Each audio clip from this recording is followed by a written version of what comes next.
Oke, puji Tuhan, silakan duduk Bapak Ibu. Ingat tanggal 27 pesan gembala kita di tempat ini, jangan ada yang golput. Bilang sekali lagi dong kiri kanannya, kamu gak boleh golput ya. Kalau yang diem senggol lagi. Puji Tuhan.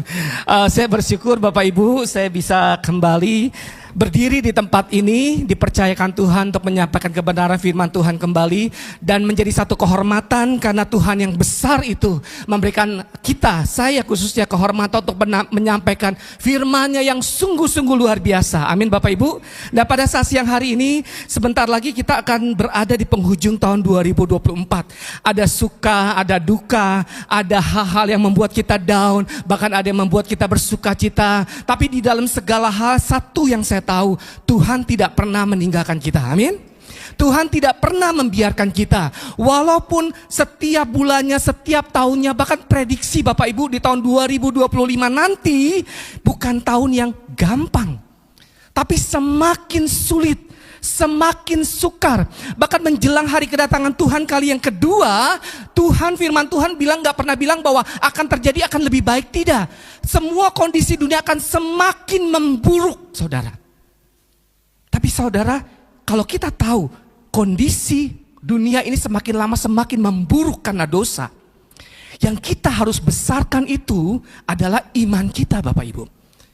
Kita gak bisa tengking-tengking, semoga semuanya damai akan lebih mudah. Gak bisa Bapak Ibu. Karena firman Tuhan sudah menubuatkan, semakin hari dunia ini akan semakin menuju pada kebinasaannya. Dan semakin sukar. Yang Tuhan mau menghadapi kesukaran apapun juga, Bapak Ibu harus memperkuat kita punya iman. Dengan cara berdoa senantiasa. Karena iblis, musuh Bapak Ibu, setiap hari itu incar kita. Dia mengerti sekali di mana titik lemah Bapak Ibu. Di mana yang bisa memicu Bapak Ibu itu untuk marah, untuk sakit hati, untuk kecewa, untuk tersandung, untuk jatuh. Iblis itu dengar baik-baik Bapak Ibu. Umurnya bukan 60 tahun. Umurnya iblis bukan 100 tahun. Umurnya iblis itu jutaan tahun Bapak Ibu. Dia mengerti sekali setiap pribadi lepas pribadi di mana kelemahan Bapak Ibu. Pada saat kamu lemah, Bapak Ibu lemah, dia akan hantam kamu. Dia akan hantam kita anak-anak Tuhan. Serangan pertama kali yang menjadi tujuan iblis, dengar baik-baik Bapak Ibu, dia akan membuat anak Tuhan jatuh imannya. Karena pada saat jatuh imannya, anak Tuhan akan kecewa dengan Tuhannya. Anak Tuhan akan kecewa kepada Tuhan yang menciptakan dia. Akan ada sungut-sungut, marah-marah, roh kebencian kemana-mana. Sasaran iblis yang pertama kali adalah anak-anak Tuhan. Sebagai hamba Tuhan, saya mau bilang buat Bapak Ibu sekalian semuanya, kita harus kuat di dalam doa. Bapak Ibu mau berdoa? Berdoa itu bukan hanya pada saat kita kumpul rame-rame di gereja. Itu gampang kalau doa rame-rame. Saudara bisa berdoa 3 jam rame-rame, 4 jam bisa di menara doa. Tapi yang Tuhan inginkan bukan hanya itu, dengar baik-baik. Tapi setiap pagi saudara harus meluangkan waktu saudara untuk berdoa sama Tuhan. Saudara tahu nggak tragedi yang terjadi? Tanggal berapa ini kira-kira? 15 ya, kalau nggak salah ya. Betul ya? Itu tragedi tabrakan beruntun di Cipularang di kilometer 92. Saya lihat Bapak Ibu di sini ya. Ini mobil semua tabrakan berapa belas mobil gitu ya. Hanya gara-gara truk yang dari arah berlawanan itu tiba-tiba menabrak satu mobil sehingga berantakan semuanya. Ada sekitar 28 luka parah dan 1 tewas. Bahkan yang menjadi sesuatu yang menarik sekali saya itu adalah ini Bapak Ibu. Nih ada mobil putih, itu tuh lolos dari tabrakan karena dari arah berlawanan juga tiba-tiba ada mobil terbang menghantam mobil yang warna putih. Tapi kemudian mobil warna putih ini pengemudinya membelokkan ke kiri dan dia terluput. Saudara tahu pada saat diwawancara ternyata pengemudi warna putih ini yang terluput itu adalah pasangan suami istri yang sedang menjemput anaknya dari Singapura, ada di Jakarta dan menuju ke Bandung. Pada saat dia menuju ke Bandung, mereka istrinya bilang gini, "Pih, kita doa lagi yuk." Suaminya bilang gini, Nggak perlu kita doa. Tadi pagi kita udah doa, nggak perlu doa lagi. Tapi istrinya nih di dalam hatinya bilang, ayo Pi, tetap berdoa lagi. Akhirnya mereka berdoa lagi sebelum berangkat. Pada saat mereka berdoa, kemudian mereka berjalan mengemudikan mobil, terluput daripada tabrakan ini. Jangan pernah menganggap ringan doa Bapak Ibu. Kalau saja pasangan suami ini tidak berdoa, saya bisa pastikan dia pasti akan sama, mengalami tabrakan lagi. Tapi doa itu yang membuat perisai bagi pasangan suami istri ini, sehingga anak Tuhan ini, ternyata anak Tuhan ya Bapak Ibu, terluput daripada tabrakan, terluput daripada maut. Dan iblis seringkali Bapak Ibu membujuk anak-anak Tuhan untuk mengabaikan doa. Nggak perlu doa, Tuhan lu kan baik, nggak perlu doa, kamu akan diluputkan kok. Melayani juga nggak perlu doa, pemain-pemain musik nih semuanya nggak perlu doa, sudah biasa, sudah bisa. Kamu berdiri di depan aja, hadirat Tuhan pasti turun. Iblis coba membuat kita mengabaikan doa. Dengar sebaik-baik Bapak Ibu, sesungguhnya doa itu yang membuat kita tetap kuat.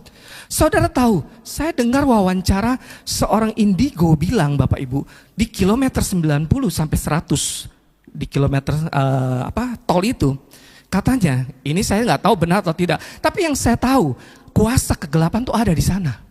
Itu ada berbentuk ular katanya, ular yang berjenggot. Terusnya juga ada kuasa kegelapan setan yang besar sekali. Kalau dia muncul pertama kali katanya di jalanan itu muncul seperti kucing jadi-jadian. Sehingga orang yang mengemudikan mobil itu di kilometer 90 sampai 100 sepertinya melihat kucing berjalan dan ngerem gitu ya. Terjadi tabrakan. Bahkan orang ini bilang di kilometer 90 sampai 100 itu, di situ kuasa pengaruh kuasa kegelapan itu begitu besar sehingga orang yang mengemudikan mobil itu saling bertengkar dengan orang di sebelahnya. Bertengkar, marah, salah tanggap. Bahkan iblis itu seringkali menyerang pikiran mereka di kilometer itu dengan pikiran-pikiran negatif, sehingga timbul pikiran negatif supaya pikirannya blank dan tiba-tiba remnya blong. Percaya atau tidak, saya mau bilang, kuasa kegelapan itu ada. Dan hari ini pun kuasa kegelapan ada. Dia coba mempengaruhi saudara punya pikiran untuk tidak fokus pada kebenaran firman Tuhan. Dia coba mempengaruhi dan mendistract kita punya pikiran supaya kita memikirkan yang lain. Supaya pikiran kita tidak ada di sini. Tujuan iblis supaya firman Tuhan itu tidak sampai dalam pikiran kita. Karena itu yang iblis rencanakan setiap saat, Bapak Ibu.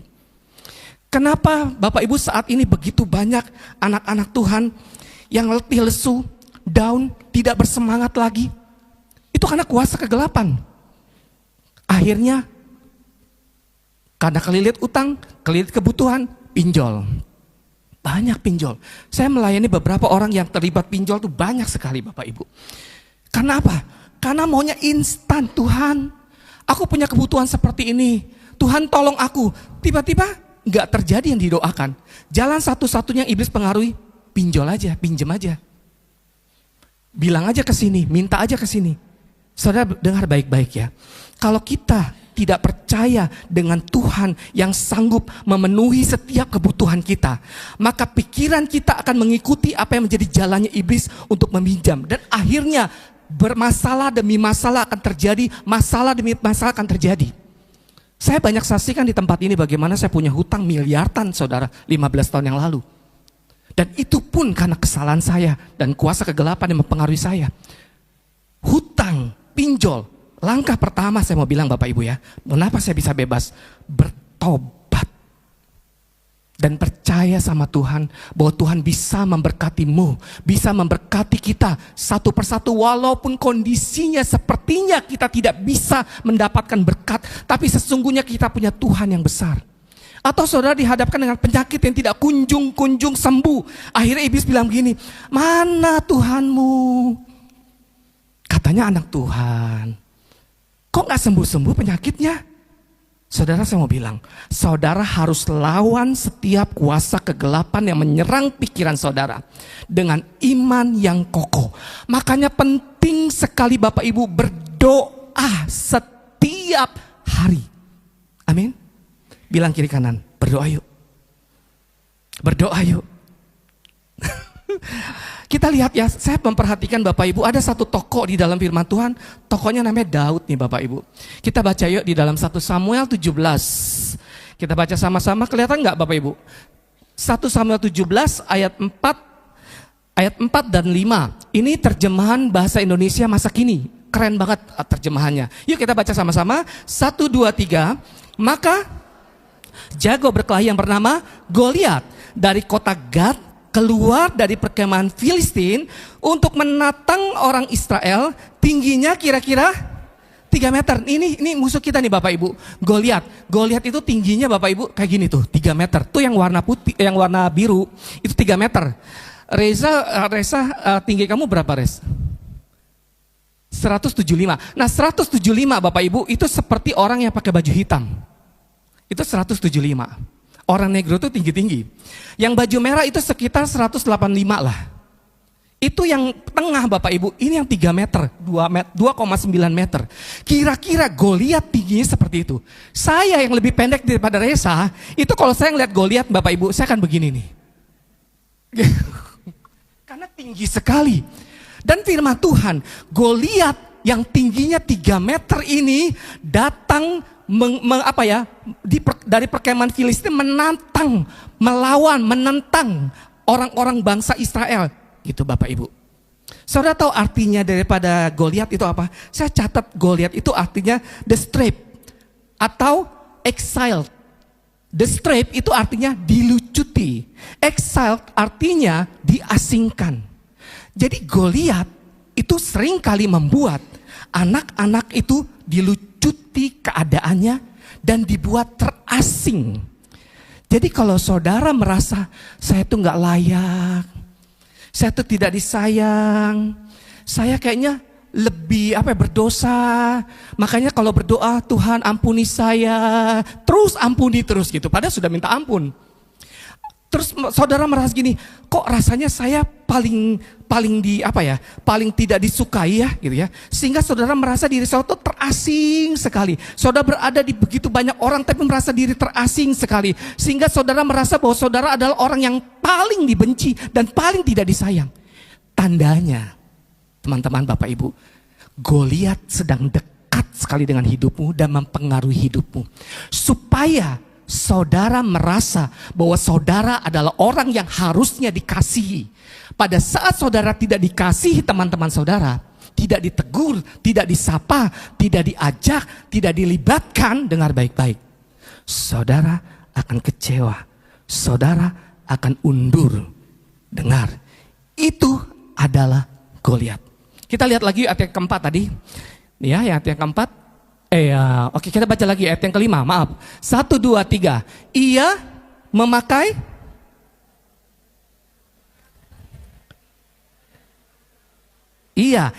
memakai topi tembaga dan baju perang tembaga yang beratnya kira-kira 57 kg. Jadi bajunya itu 50 kg. Pak, halo Pak.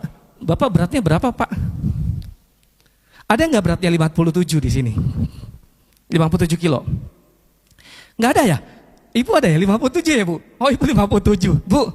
Jadi bajunya Goliat nih, kalau Goliat ambil baju kan kalau diambil nggak mungkin gitu ya.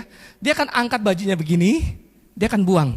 Ibu juga dengan gampangnya digini Bu. Lihat Bu ke saya Bu. Ditarik ibu, dibuang gitu. Karena bajunya Goliat itu cuma 57 kilo, seberat ibu ini. Jadi dengan gampangnya si ibu diangkat sama Goliat dan dibanting ke sana. Bukannya dia mengangkat besi yang berat, tapi seperti dia mengangkat pakaian, dibanting. Itu Goliat.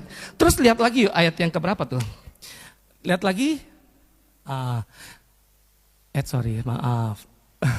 Ya ini ayat yang ke-6. Yuk kita baca sama-sama. 1, 2, 3. Kakinya dilindungi oleh penutup kaki dari tembaga, dan di bahunya ia memanggul lembing tembaga. 7 sama-sama. Gagang tombaknya sebesar kayu pada alat tenun, dan mata tombaknya kira-kira 7 kilogram beratnya. Seorang prajurit berjalan membawa perisainya. Saudara bisa lihat ya, mata tombaknya, dia pegang tombak, matanya itu yang paling ujung, itu beratnya 7 kilo. Seberat bayi yang baru lahir Bapak Ibu. Itu ujung tombaknya loh. Sebesar bayi 7 kilo ya? Oh enggak ya, bayi usia berapa ya kira-kira? 3 tahun ya? 3 tahun lah ya gitu ya. Benar ya 3 tahun. Yang protes ibu-ibu. Yang protes ibu-ibu. Ya kira-kira 3 tahun ya Bu? 3 tahun 3 bulan. Oh ya 3 bulan 7 kilo. Ya itu mata tombaknya Bapak Ibu. Jadi Goliat itu udah kenapa sih? Jadi Goliat itu Bapak Ibu itu tinggi besar dan bajunya juga kelihatannya berat sekali. Kalau menurut kita ujung tombaknya juga berat seperti bayi 3 bulan. Jadi Goliat itu adalah musuh yang begitu besar, begitu kuat. Secara kasat mata sebenarnya Daud harusnya kalah Bapak Ibu. Tapi kita lihat yuk di dalam ayat yang ayat yang ke-45. Kita baca sama-sama ya Bapak Ibu. 1, 2, 3. Tetapi Daud berkata kepada orang Filistin itu, stop. Daud berkata, pada saat Daud melihat Goliat yang begitu tinggi besar, saudara bisa bayangkan gak sih Goliat itu menyeramkan gak kalau Bapak Ibu? Nyeramin ya. Sama tikus aja kadang-kadang takut kan Bapak Ibu kan? Anak saya ada kodok aja kemarin, takut loh. Pada kecil. Apalagi Goliat Bapak Ibu yang begitu besar. Kalau kita bayangkan, itu sangat-sangat mengerikan. Saul dan bangsa Israel, pemimpin bangsa Israel itu semuanya ngumpet Bapak Ibu. Pemimpin Israel, Saul itu jago berperang Bapak Ibu. Dan semua orang-orang di bawahnya itu juga jago berperang. Tapi firman Tuhan bilang semuanya ngumpet ketakutan pada saat Goliat datang. Tapi Daud, firman Tuhan bilang, Daud berkata, ini yang saudara harus camkan baik-baik. Setiap kali ada masalah besar yang menimpa Bapak Ibu, yang dihadapkan di depan Bapak Ibu, baik itu penyakit yang kelihatannya tidak kunjung sembuh, baik itu anak yang nakal yang tidak berubah, baik itu masalah hutang piutang, baik apapun juga yang sepertinya raksasa, saudara harus mengikuti teladan Daud. Dengar baik-baik, saudara harus ngomong kepada masalah itu. Apa yang Daud katakan? 1, 2, 3. Engkau mendatangi aku dengan pedang dan tombak dan lembing. Tetapi aku mendatangi engkau dengan nama Tuhan semesta alam. Allah segala barisan Israel yang kau tantang itu. 4, 6 sama-sama. Hari ini juga Tuhan akan menyerahkan engkau ke dalam tanganku dan aku akan mengalahkan engkau dan memenggal kepalamu dari tubuhmu. Hari ini juga aku akan memberikan mayatmu dan mayat tentara orang Filistin kepada burung-burung di udara dan kepada binatang-binatang liar, supaya seluruh bumi tahu bahwa Israel mempunyai Allah. Firman Tuhan bilang begini, pada saat Daud menghadapi masalah, dia ngomong kepada masalah itu. Engkau mendatangi aku dengan pedang Goliat dan tombak, tetapi aku mendatangi engkau dalam nama Tuhan semesta alam. Kenapa dia begitu berani Bapak Ibu? Karena dia memiliki roh yang begitu kuat. Saat sesuatu menyerang dia, rohnya tuh bangkit Bapak Ibu. Anak Tuhan yang setiap pagi selalu berdoa, setiap hari selalu berdoa, saya mau bilang rohnya pasti bangkit. Datang di tempat ini tuh bernyanyi gak lesu. Karena dia tahu Tuhan adalah Allah semesta alam yang memberikan dia kemenangan. Dan dia rohnya akan bangkit. Dan saudara tahu pada saat rohnya bangkit, Daud ini dapat mengalahkan Goliat yang tinggi besar. Saudara jangan pernah takut menghadapi apapun juga yang sedang kita hadapi. Jangan pernah takut. Kesulitan ekonomi, jangan pernah takut Bapak Ibu. Tuhan pasti menyediakan Bapak Ibu. Kalau saya ingat-ingat tentang bagaimana kasih setia Tuhan, kebaikan Tuhan dalam kehidupan saya Bapak Ibu, saya bersyukur sekali sama Tuhan. Pada saat saya di PHK beberapa tahun yang lalu, mungkin Bapak Ibu pernah lihat, kalau pernah dengar, kalau saudara belum pernah dengar, coba lihat YouTube beberapa bulan yang lalu, bagaimana saya kena PHK. Secara manusia tuh saya protes sama Tuhan. Secara manusia saya kecewa sama Tuhan. Tapi sekali lagi, Roh di dalam hidup saya selalu memberikan saya kekuatan dan mata saya tetap memandang kepada Tuhan, bahwa Tuhan tidak akan pernah membiarkan anak-anaknya tuh tergeletak, dipermalukan. Saya pegang janji Tuhan setiap pagi. Walaupun saya harus melalui pekerjaan yang tidak saya sukai sama sekali. Pekerjaan marketing Bapak Ibu bagi saya saat itu sangat-sangat saya tidak suka. Tapi seringkali Tuhan tuh menyuruh pada sesuatu tempat kegiatan yang saya nggak suka. Saya nggak tahu apa yang Bapak Ibu pada saat ini sedang alami. Tapi banyak kali dan sering kali dengar baik-baik. Kalau kita mau jadi anak Tuhan yang taat, kita harusnya bilang sama Tuhan, Tuhan, apapun juga yang kau inginkan, engkau rindukan bagi aku akan tetap setia menjalaninya. Saya jalani hari-hari saya hanya dengan berserah sama Tuhan. Sampai istri saya bilang begini, kok apa iya ya kita bisa menjual rumah ya? Itu agent properti itu begitu banyak, ratusan loh Bapak Ibu. Dan apa iya ada orang yang bisa beli rumah? Kalau kita nggak makan bagaimana? Saya cuma bilang, saya percaya saya punya Tuhan yang bisa membimbing saya, yang bisa memenuhi setiap kebutuhan saya. Dan saya percaya bahwa Tuhan akan mengirimkan pembeli-pembeli tanpa saya struggle, bersusah payah, dan dia akan datang. Mujizat demi mujizat terjadi pada saat iman kita bangkit. Mujizat demi mujizat terjadi, pintu-pintu yang seolah-olah tertutup Bapak Ibu. Pada saat iman kita bangkit, roh kita menyala-nyala, roh kita bangkit, pintu itu akan terbuka. Ini kekuatan iman, kekuatan doa Bapak Ibu. Dan saya melihat dengan mata saya, kepala saya sendiri. Pintu demi pintu yang berabad-abad, bahkan firman Tuhan bilang itu akan terbuka. Itu karena apa? Doa, iman, roh yang kita harus jaga setiap hari. Jangan saudara berpikir kalau saudara gak berdoa satu hari, saudara akan bebas. Jangan pernah saudara berpikir 2 hari saudara gak berdoa, aman-aman saja. Saya mau bilang, kalau saudara tidak pernah memerisaikan hidup saudara dengan doa, akan banyak terjadi hal-hal yang membuat saudara tuh jatuh. Banyak yang depresi, bunuh diri. Di sini ada Bu Naci nggak sih? Nggak ada ya? Nggak ada. Saya dengar Bu Naci pada saat dia bersaksi kepada saya. Dia bilang seperti ini, pada saat saya mau bunuh diri Pak, dia bilang. Saya nggak tahu Bapak Ibu pernah dengar kesaksiannya nggak?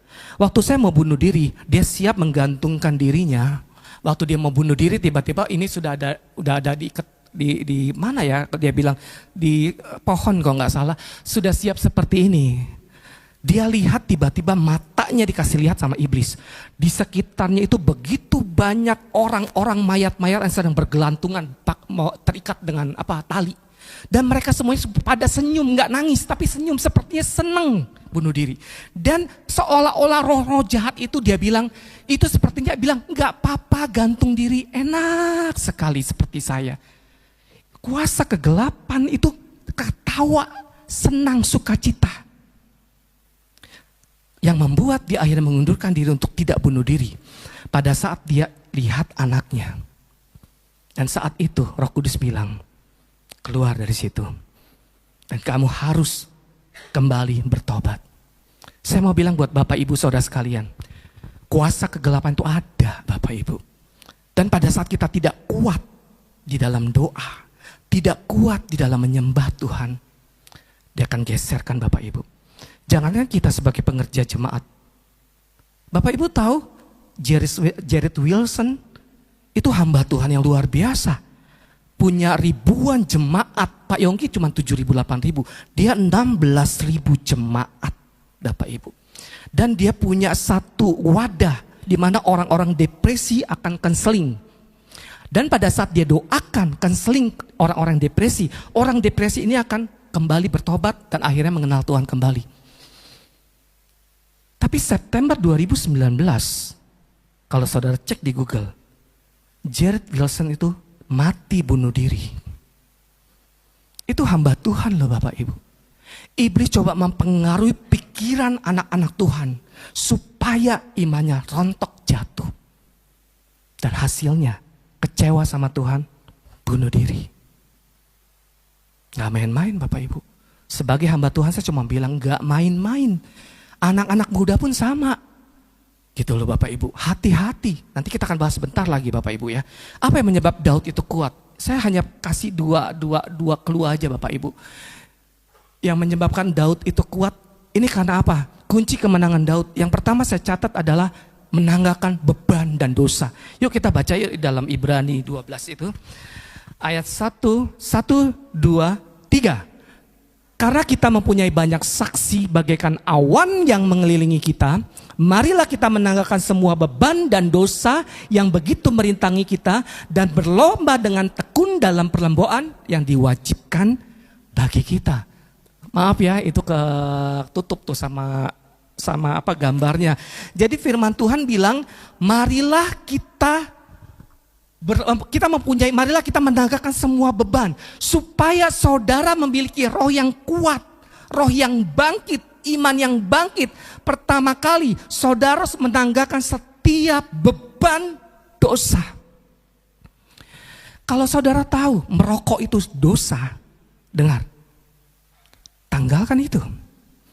Saat Daud disuruh memakai perlengkapan senjata perang oleh Saul, berat sekali untuk menghadapi Goliat. Apa yang dilakukan Daud di dalam 1 Samuel 17 ayat 39? Dia tanggalkan baju perang yang dikasih yang begitu berat dan dia berjalan dengan kuasa Tuhan.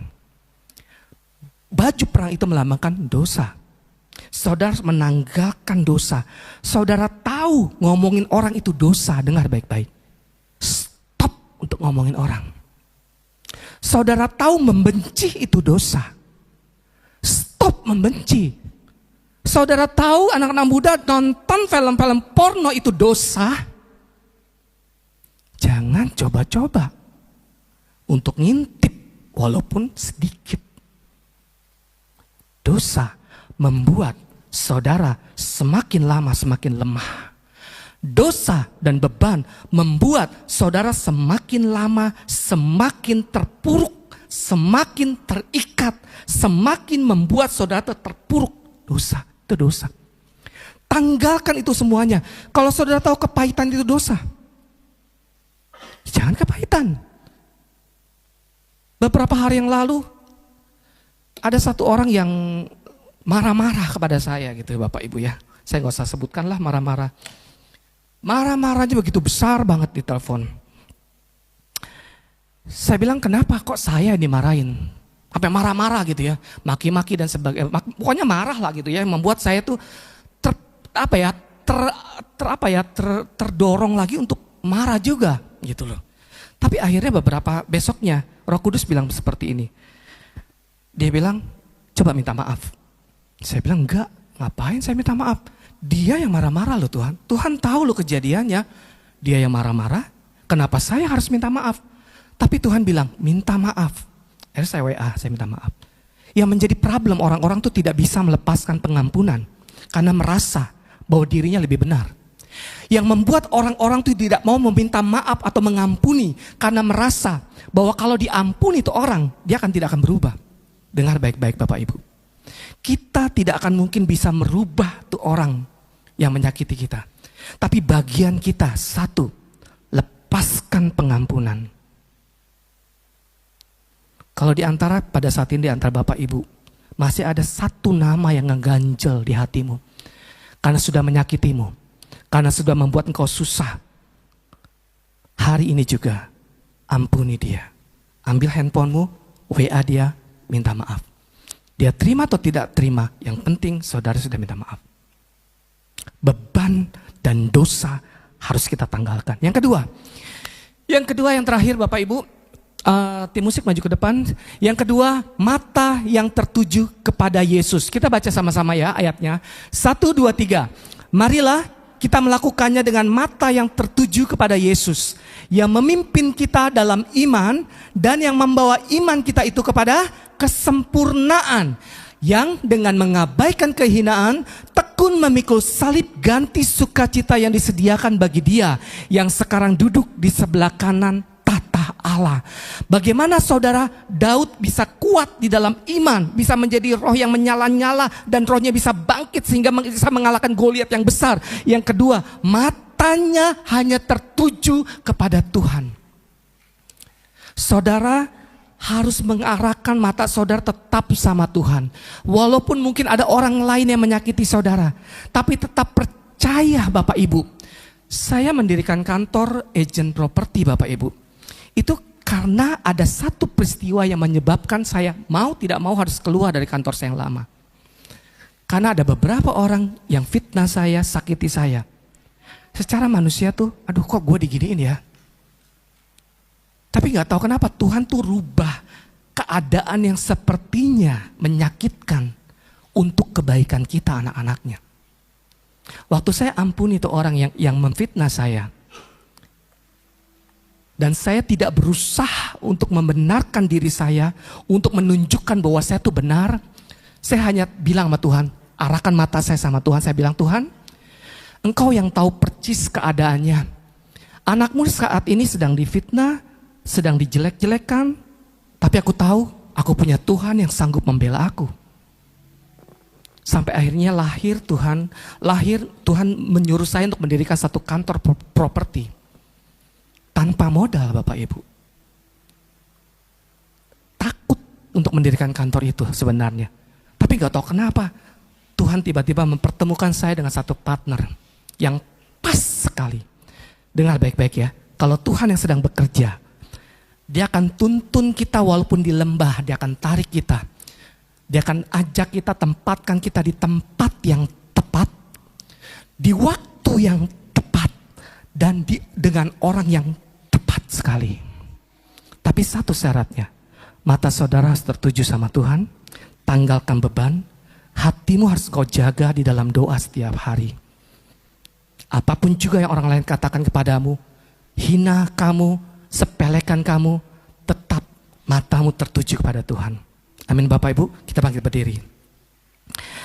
Lagu ini lagu lama sekali Bapak Ibu. Saya sering nyanyikan lagu ini karena saya merasa bahwa lagu ini adalah seperti doa saya bahwa saya perlu Dia setiap jam. Bukan hanya setiap jam sebenarnya, tapi setiap detik. Saya perlu Dia sebagai juru selamat saya. Saya seringkali salah Bapak Ibu mengambil keputusan, sehingga efeknya saya harus bayar dengan jeripaya saya, dengan hidup saya, dengan sakit yang saya harus jalani. Tapi lagu ini seringkali menuntun saya bahwa saya perlu Dia. Saya gak tahu apa yang sedang Bapak Ibu alami pada saat ini, tapi yuk kita nyanyikan lagu ini sebagai doa kita bahwa kita perlu Dia. Shandaramana takarababara. Shandaramana takananana. Shandarabara takaramama. Shandaranananabam. Ya Tuhan, tiap jam ku memerlukan-Mu, sebab Kaulah yang memberi sejahtera penuh. Setiap jam ya Tuhan, yes, di Kau ku perlukan. Ku datang juru selamat, berhadilah.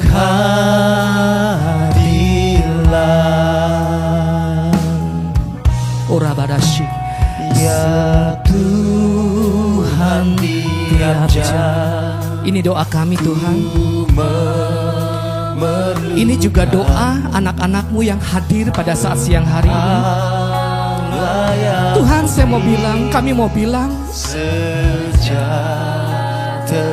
hanya Engkau yang bisa memberikan kami sejahtera yang sangat penuh dalam hati kami. Dan kami mau bilang Tuhan, setiap jam di Kau kami perlukan.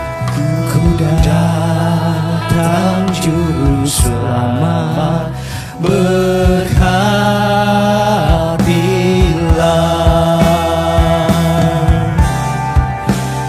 Ya Tuhan,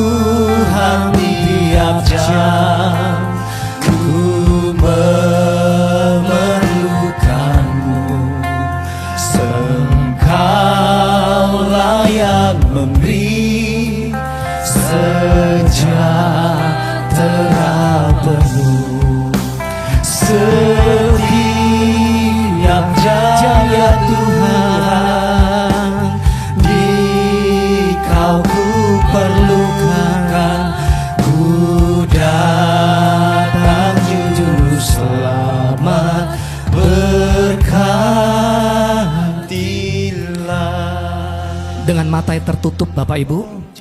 Barusan saja Tuhan bilang kepada saya, doakan anak-anak muda di tempat ini. Syundara manata karabahandara manata. Saya mau bilang buat kamu yang masih muda, 30 tahun ke bawah, Syandara manata karababahandara barata karababa. Tuhan mengasihi engkau.